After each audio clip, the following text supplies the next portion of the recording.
Hello, beautiful woman and entrepreneur. This is Blair, Rhianna, and welcome to our 7th episode of the Aligned Entrepreneur podcast, which of course means you can find all the show notes for this episode at blairrhianna.com/7.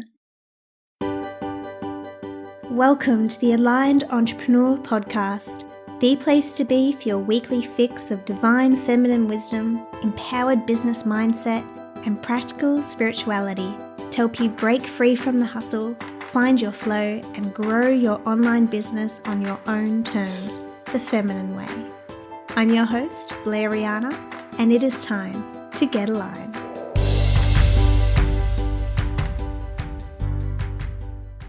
So I'm going to be kind of upfront in this episode. This past week in my personal life has been quite difficult with quite a lot going on that I'm going to be sharing with you, but I also believe that everything has duality and that life is a series of lessons. There is always beauty that can come from tragedy or pain or perceived hardship, and that was definitely something I had to bear in mind and hold true as my own ethos in the past week. So I'm in Australia. I am actually in Perth, which is on the western coast of Australia, and all of my family are over on the east coast because I moved here 4 years ago. Last week, I received a phone call that my grandmother had had a stroke, another stroke, and was in hospital, and there was a bit of talk around her entering palliative care.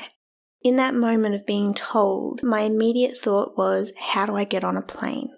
And from the time of getting the call to being on a plane to being in Melbourne was less than a 24-hour period. What struck me about that was just the immediacy and how small the gap was between decision, action, and outcome. The decision was, I'm getting on the plane. The action was stopping everything, booking my tickets, packing my bag, and my partner driving me to the airport. And the outcome being that I got to see my grandmother and not be on the other side of the country, wondering what was happening or fearing that I wouldn't be able to see her one last time. And at this point, it's not a full-blown tragedy just yet. She's back in her aged care home and she's doing considerably better. And just letting you know to allay any fears so that we can focus on the lesson for now. And so that was what really struck me, was how short the gap was between decision, action, outcome, and just how simple it was. There wasn't any of the usual noise that tends to occupy the space in our decision making, and it really struck me just how much of our decision making is dominated by stuff that isn't actually us. How much of our thought processes are not actually us.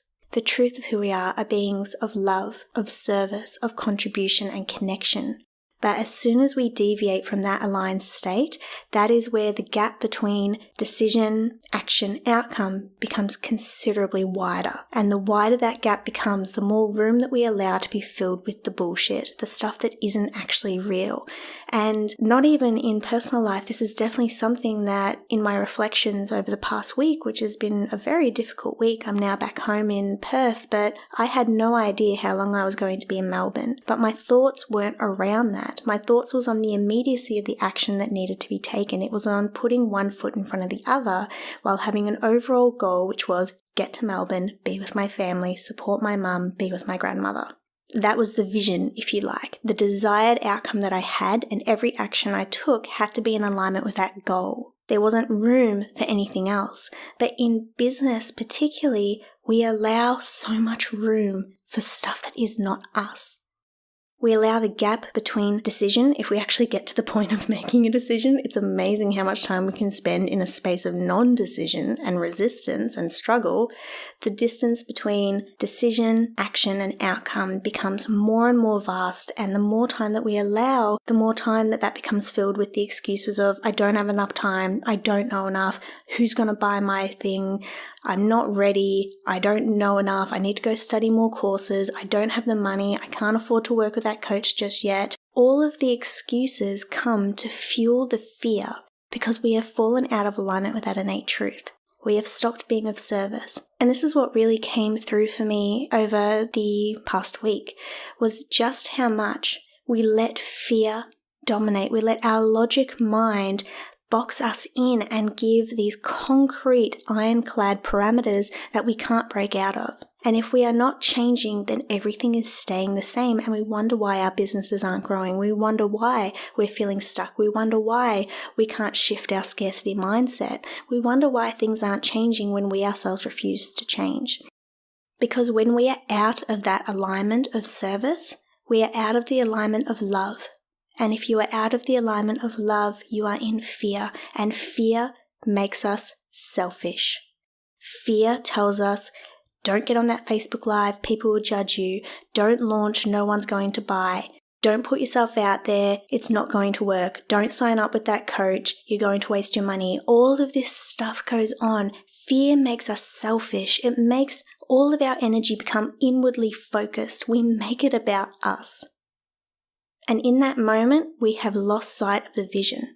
We have lost sight of the people that we're meant to serve. We have lost sight of the mission. We have lost sight of the message that we are here to deliver, because we are contracted into this refined state of fear that says, do not expand. Do not be more than who you are. Do not be a grander version of yourself. Do not serve. Do not draw too much attention. Stay small.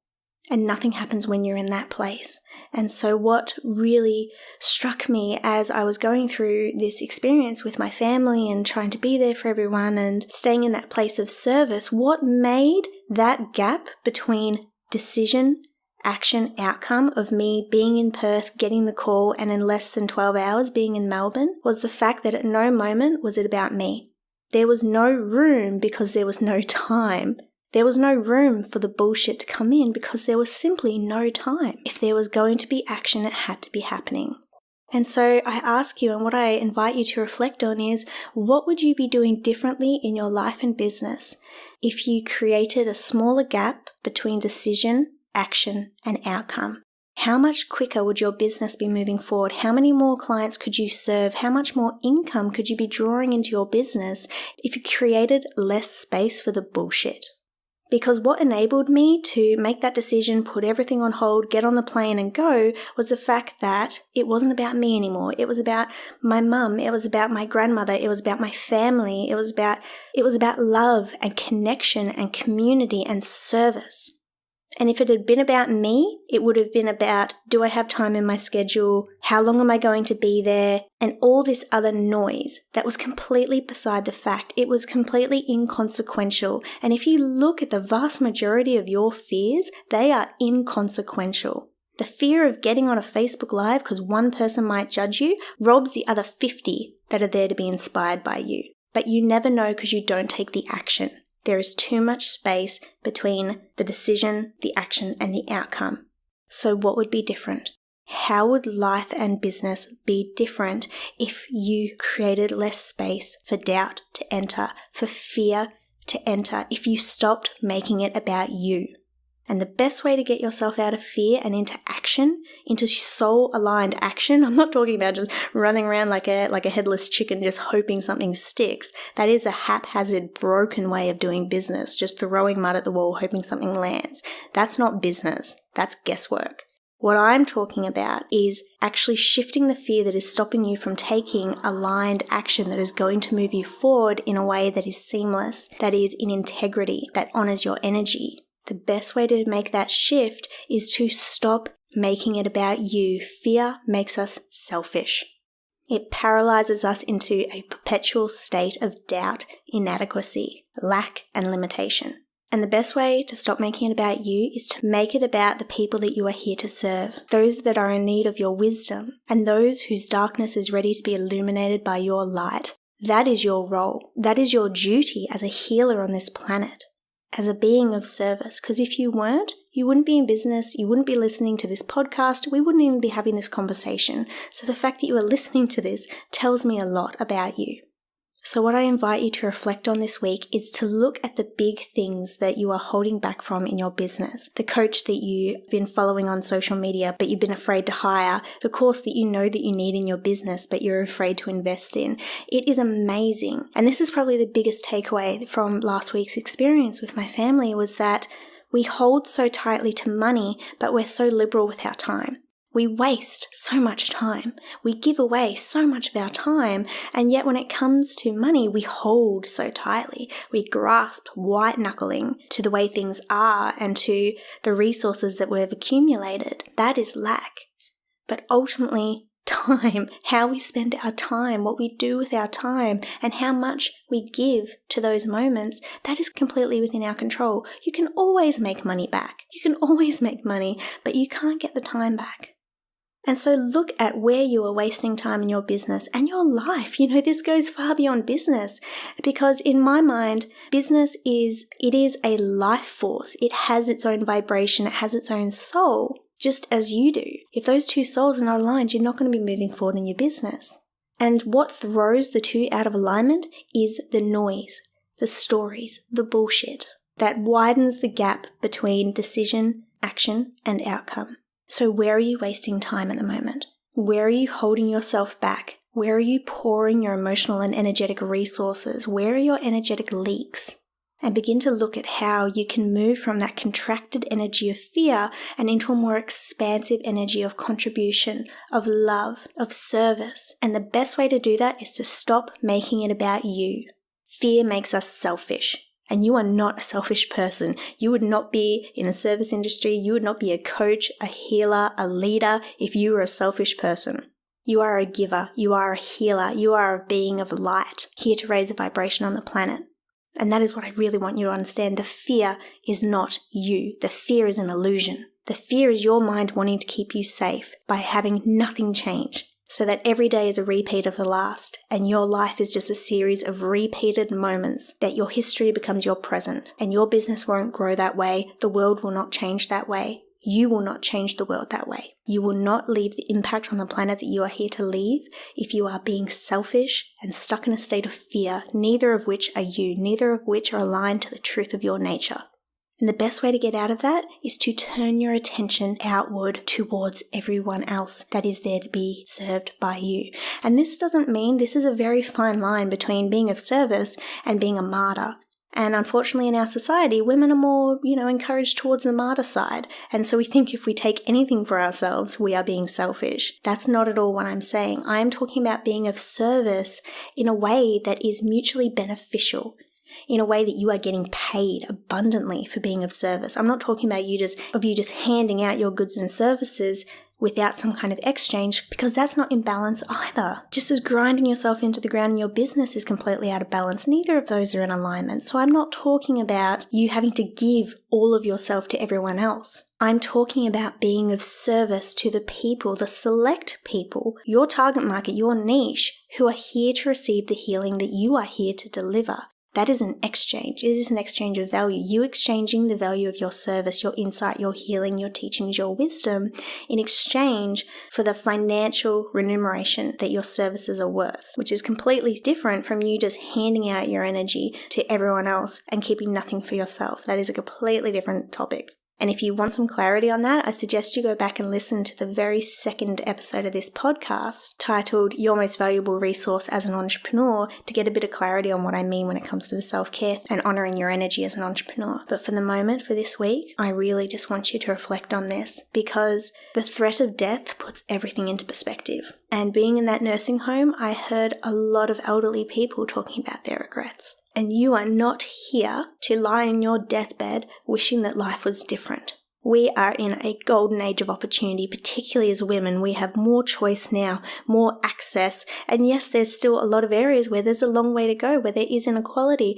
but there is so much opportunity. So what are you taking advantage of? Are you taking advantage of the opportunities, or are you choosing to sit in fear? Are you expanding, or are you contracting? And what is it going to take for you to do things differently? How long does the world have to wait? Because what got me on that plane was the realization that there wasn't enough time, and that I needed to be making a decision, and I needed to commit to a course of action, and I needed to see it through if I was to get my desired outcome. That's exactly what happened last week. In a bare bones nutshell, that is what happened. That's what got me on a plane and across the other side of the country in less than a day. So how long does the world have to wait for you to stop making it about you? Because the fear is not you, it is everything but you. So when you are in fear, take a step back, and expand your field, because as I said, fear is contracting. It makes everything suck inwards. And you can feel it when you're in a state of fear. Your chest becomes tight. Your body becomes shrunken in on itself. Your energy is mimicking that pattern as well. So when you are in a state of contraction because of fear, widen your energy, expand your energy to include the vision. What is the outcome that you are wanting for your life and your business? And who would you need to be serving, and in what way would you need to be serving them in order for that vision to be a reality? Expand your field to encapsulate the vision, to encapsulate the community, to encapsulate the legacy that you're wanting to create. And when you do that, you are in a space of love. And where there is love, there is simply no room for fear to enter.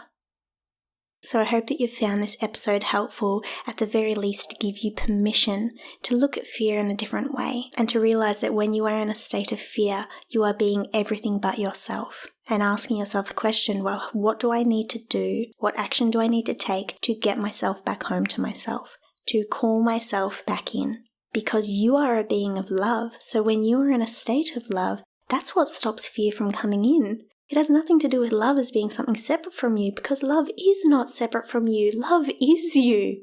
So when you are fully home within yourself, when you are owning your own gifts, when you are embodying your true essence, there is no fear. There is only love, because there is only you. And so I hope that you found this episode helpful, and know that I love you. And I love being able to come onto this podcast and share my own learnings and share my own wisdom. And I have been since beginning this podcast, only a month ago. I have had so many women contacting me, leaving reviews, posting on my website, private messaging me, emailing me, just sharing how much this podcast is benefiting them. So I love hearing from you. I love the discussion. And so if you found this helpful, feel free to flick me an email at blair@blairrhianna.com and let me know how this has helped and have been of service to you, because you deserve to be a being above fear. Because being successful in business and just in life, it's not about never having fear. It's about choosing love in the face of fear. So thank you for joining me for this week's episode. And until next time, I'm Blair Rhianna, and I cannot wait to see you shine your light in the way that only you can. Bye for now.